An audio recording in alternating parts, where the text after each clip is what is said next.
কথা মতেই যেন কাম নিৰ্ধাৰিত সময়তে ৰাইজৰ বাবে মুকলি কৰা হৈছে সৰুসজাইৰ কোভিড হস্পিটেল। আজি মুখ্যমন্ত্ৰী ডক্টৰ হিমন্ত বিশ্ব শৰ্মাই এই হস্পিটেলখন উদ্বোধন কৰে। স্বাস্থ্যমন্ত্ৰী কেশৱ মহন্তকে আদি কৰি স্বাস্থ্য বিভাগৰ উচ্চপদস্থ বিষয়াসকলো উপস্থিত থাকে এই অনুষ্ঠানত। 18 মেত চুক্তি হৈছিল DRDOৰ সৈতে। অতি কম সময়ৰ ভিতৰতে নিৰ্মাণ কৰি উলিওৱা হৈছে এই বিশেষ হস্পিটেলখন, য'ত আছে 308খন বিচনা। ইয়াৰ ভিতৰত 88খন ICU যুক্ত বিচনা। ইয়াত নিয়োজিত হৈ থাকিব 120 গৰাকীকৈ নাৰ্ছ, 60 গৰাকী চতুৰ্থ বৰ্গৰ কৰ্মচাৰীৰ লগতে 30 গৰাকী MBBS ডক্টৰ তথা বিশেষজ্ঞ চিকিৎসকৰ দল। 5 বছৰৰ বাবে সম্পূৰ্ণভাৱে কাৰ্যক্ষম হৈ থাকিব সৰুসজাইৰ কোভিড হস্পিটেল। কিন্তু তাৰ পাছতো প্ৰয়োজন অনুসৰি অলপ মেৰামতি কৰি পুনৰ কাৰ্যক্ষম কৰিব পাৰিব এই হস্পিটেলখন। কোভিডৰ পাছতো ICUৰ বিচনাসমূহ জেনেৰেল পেচেণ্টৰ বাবেও ব্যৱহাৰ কৰিব পাৰিব। সৰুসজাইৰ কোভিড হস্পিটেল কাৰ্যক্ষম হোৱাৰ লগে লগে GMCHৰ অন্যান্য NX হস্পিটেলসমূহ যেনে MMCH, কালাপাহাৰ আৰু পুথিমাৰীকে আদি কৰি হস্পিটেলসমূহৰ কোভিড সেৱা বন্ধ কৰি ৰোগীসকলক সৰুসজাইলৈ স্থানান্তৰ কৰা হ'ব। কোভিডৰ বিৰুদ্ধে যিখন যুঁজ, তাতে আমি আজি এটা বহুত ডাঙৰ নিৰ্ণায়ক খোজ পেলাবলৈ আমি সক্ষম হৈছোঁ। গুৱাহাটীত ইমান দিনে কালাপাহাৰ, শিঙিমাৰী, কলিতাকুছি এনেকৈ বিভিন্ন স্থানত 30খন 40খন বিচনাৰে সৈতে আমি কোভিডৰ চিকিৎসা চলাই আছিলোঁ। কিন্তু আপোনালোকে জানে যে সেইবিলাক 30খন বিচনাযুক্ত চিকিৎসালয় হোৱা বাবে তাত সীমাবদ্ধতা আছিল, ICU নাছিলে, অক্সিজেনক আমি চিলিণ্ডাৰ দি ব্যৱস্থা কৰিবলগীয়া হৈছিল। আমি চিন্তা কৰিছিলোঁ যে এখন 300 বেডেড বৃহৎ হস্পিটেল গুৱাহাটীত কম সময়ৰ ভিতৰতে বনাব পাৰি নেকি।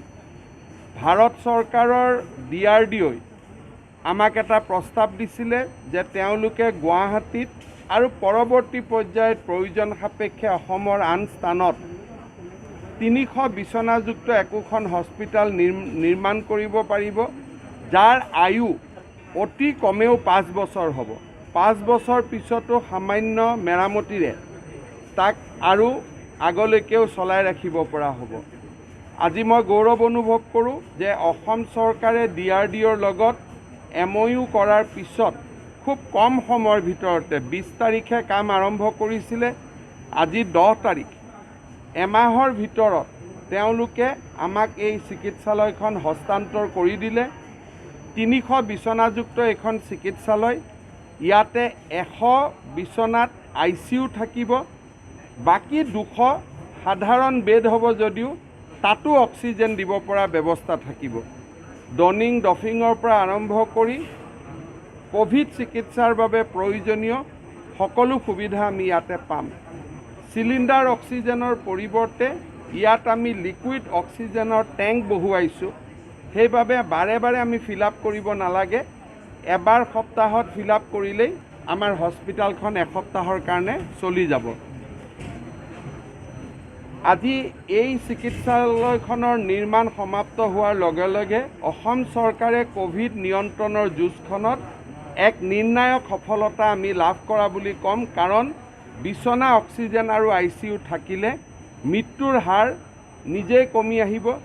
প্ৰাইভেট নাৰ্ছিং হোমত অন্ততঃ মধ্যবিত্ত, নিম্ন মধ্যবিত্ত লোক যোৱাৰ প্ৰয়োজন নাথাকিব।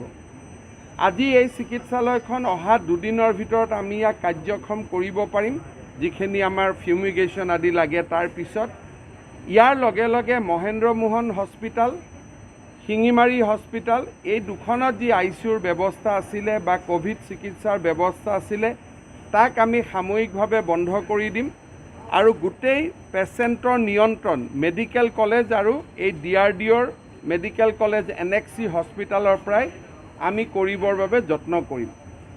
ইয়াৰ উপৰিও অহা 10 দিনৰ ভিতৰত গুৱাহাটী মেডিকেল কলেজত আৰু 200খন ICU হৈ যাব। সেই ICU হোৱাৰ লগে লগে এক প্ৰকাৰ ক'ব গ'লে মধ্য অসম আৰু নামনি অসমৰ বহুত পেচেণ্টক আমি গুৱাহাটীতে আনি চিকিৎসা কৰিব পাৰিম, তেনেকুৱা এটা পৰ্যায়ত আমি পামগৈ। আজি মই অসম চৰকাৰৰ স্বাস্থ্য বিভাগক, মন্ত্ৰী কেশৱ মহন্ত ডাঙৰীয়া, আমাৰ স্বাস্থ্য বিভাগ আৰু NHMক বহুত ধন্যবাদ জনাম যে তেওঁলোকৰ নেৰা নপৰা প্ৰচেষ্টাত আজি এক প্ৰকাৰ ক'ব গ'লে আমি আগত কেতিয়াও দেখা নোপোৱা এনেকুৱা এটা অসাধ্য কাম আমি সম্পন্ন কৰিব পাৰিছোঁ। মই আটাইকে ধন্যবাদ জনাইছোঁ আৰু আশা কৰিছোঁ যে আমি অসমে নিশ্চয় কোভিডৰ পৰা যিমান সোনকালে পাৰোঁ আমি হাত সাৰিব পাৰিম। স্যাৰ, এখন যেহেতু অস্থায়ী যদিও বনাইছে তথাপিও সকলো ব্যৱস্থা ৰখা হৈছে।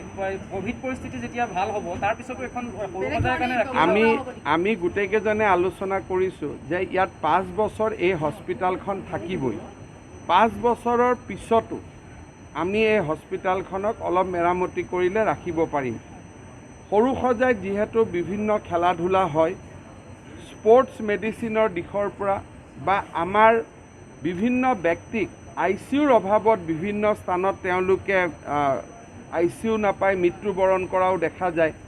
গতিকে মই স্বাস্থ্য মন্ত্ৰীৰ লগত আলোচনা কৰিছোঁ। মুখ্য সচিব ডাঙৰীয়ায়ো এক প্ৰকাৰ কৈছে যে আমি চিন্তা কৰিব লাগে যে কোভিডৰ পিছতো এই হস্পিটেলখনক এখন সাধাৰণ হস্পিটেললৈকে আমি ৰূপান্তৰ কৰিব পাৰোঁ নেকি। খালি এটা বিষয় চাব লাগিব যে ইয়াত খেলা ধূলা হয়, গতিকে খেলাৰ পৰিৱেশটো চিকিৎসালয়লৈকে ৰূপান্তৰ হ'লেও অলপ বেয়া হ'ব। দুইটা দৃষ্টিভংগীৰে আমি সময়ত বিবেচনা কৰিছোঁ। আমাৰ যিহেতু মহেন্দ্ৰ মোহন চৌধুৰী চিকিৎসালয়ত এতিয়া কোভিড নাথাকিব, শিঙিমাৰী হস্পিটেলতো কোভিড সেৱা নাথাকিব। তাৰ উপৰিও গুৱাহাটী মেডিকেল কলেজত আমাৰ যি ডক্টৰ আছিলে, আমি ষ্টেণ্ড বাই বুলি তেওঁলোকক ৰেডি কৰি থৈছিলোঁ, এই গোটেইবোৰ ইয়ালৈ আহিব। আৰু আমাৰ ইয়াতে বৰ্তমান আমি এজন ছুপাৰিণ্টেণ্ট নিযুক্তি দিছোঁ, মেডিকেল কলেজৰ অধ্যাপক 2জন ডেপুটি ছুপাৰিণ্টেণ্ট থাকিব, এছিষ্টেণ্ট প্ৰফেচাৰ 2জন থাকিব, মেডিচিন বা পালমিনাৰী স্পেচিয়েলিষ্ট 18জন থাকিব, MBBS 30জন থাকিব, 48জন ডক্টৰ থাকিব 3টা শ্বিফ্টত। নাৰ্ছ ইয়াত 120জন থাকিব, ৱাৰ্ড বয় ক্লিনাৰ আমাৰ 60গৰাকী থাকিব, তাৰ উপৰিও লেব টেক ফাৰ্মাচিষ্ট আদি ইয়াতে থাকিব। আৰু গোটেই হস্পিটেলখন গুৱাহাটী চিকিৎসা মহাবিদ্যালয়ৰ অধ্যক্ষৰ তত্ত্বাৱধানত আৰু মেডিকেল কলেজৰে অংশ হিচাপে চিকিৎসালয়খন চলিব। ভৱিষ্যতেও যদি এই চিকিৎসালয়খন চলাই থাকোঁ, মেডিকেল কলেজৰ PG ষ্টুডেণ্টৰ পৰা গোটেইবিলাকে ইয়াত ডিউটি কৰিলেও মেডিকেল কলেজতেই ডিউটি কৰা বুলি ধৰা হ'ব। সৰু সজাইৰ পৰা মৃদুল গগৈ ৰিপৰ্ট, জাগৰণ নিউজ, গুৱাহাটী।